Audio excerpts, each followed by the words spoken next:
Good morning, good evening, good afternoon. Hopeful that was your full tip. I know, do not kill me, you guys, because everything's just been crazy in my life.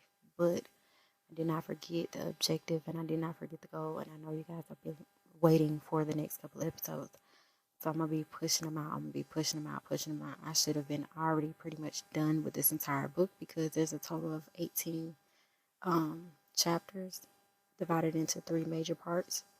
I'm still technically in the illusion section. And if y'all don't know, go back and listen to the first two episodes where I was speaking about getting out of your way. It's a motivational book by a guy named Russ, who is also an artist. Check him out. But today's episode is going to be, like I said, I'm pushing him out. It's called The Formula. This episode is You versus You. Here we go.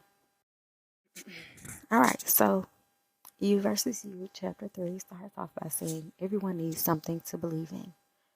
The thing is, should you or what you could be if you just believed in yourself? We are all magicians and we turn nothing into something. It's sheer magic, despite popular opinion, where they always say you have to see it to believe it. It's actually the opposite. You have to believe it to see it. Self belief is what makes you think you can run a race in the first place. However, to cross the finish line, you have to perform. You have to transmit everything that you have, all types of energy. I thought that was, well, the part of this chapter that I thought was very interesting was despite popular opinion of you have to see it to believe it, you actually have to believe it to see it. And I've always heard that if you believe in something, you believe in a dream or anything, you believe in something, people around you will think that you are crazy until you actually do it. Again, nothing wrong. It's just you have to be 400% into your dream. When I first started this podcast, I was getting evicted from my apartment. I was moving back into my adopted mom's home, and people thought I was crazy. I would sit in my car and I would talk in my phone because actually this app actually gives you the opportunity to not make any excuses to record. So I was recording on the Anchor app, and people really thought I was crazy. But I was like, you know what? It just makes sense. It's like my peanut butter to my jelly. I enjoy it, and I wasn't making a dollar out of it, but it made sense to me. When people started hearing, they was like, okay, this is this is not bad. Even the people that hated it, they still went and downloaded it and listened to it. That's the type of crazy you need to have. The encouragement is gonna come regardless. But that's the type of crazy you need.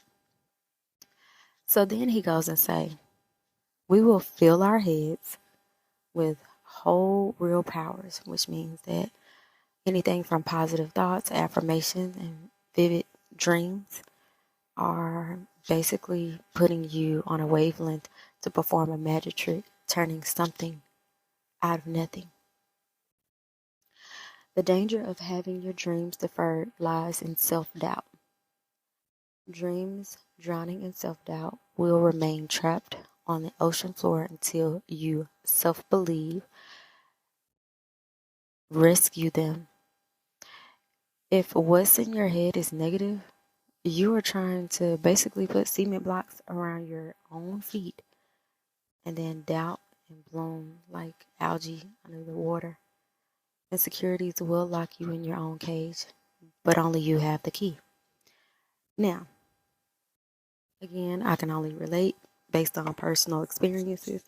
I do know that there was a time point and moment where I literally was like, you know what, my biggest fear is success.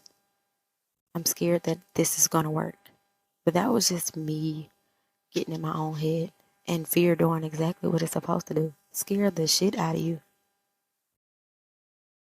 Now, this chapter was really short, but rest goes to say, I did a show and it was maybe 40 people there, although the 40 people felt like 4,000.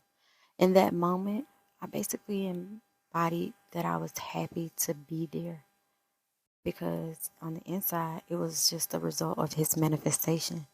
After the show, he went out and partied with the fans, and the whole time he was just itching to get back to his hotel room to record another hot record. And that was the formula. And he was like, I'm determined to make it work. It's me against myself. I'm the competition. So that's chapter 3. And like I said, I'm going to continue on and I got to keep pushing these out because it is about to be, well, it is, I apologize. It is January the 18th now, currently, where I'm at.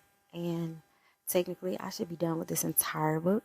And I'm going to just, I'm going to push out these episodes for y'all so y'all can keep up with everything and I can continue on doing the things that I do. But for the most part, remember, it's you versus you. Yeah, you may see others in the same field as you, but they may not be pushing as hard as you. They may not be doing the things that you are doing. They may not be sitting up here having these goals that you have. So instead of looking at the other person's plate, look at your plate, see what steak and potatoes you got, and see if you can stack more or separate what needs to be done versus what you have coming up next. Love you guys.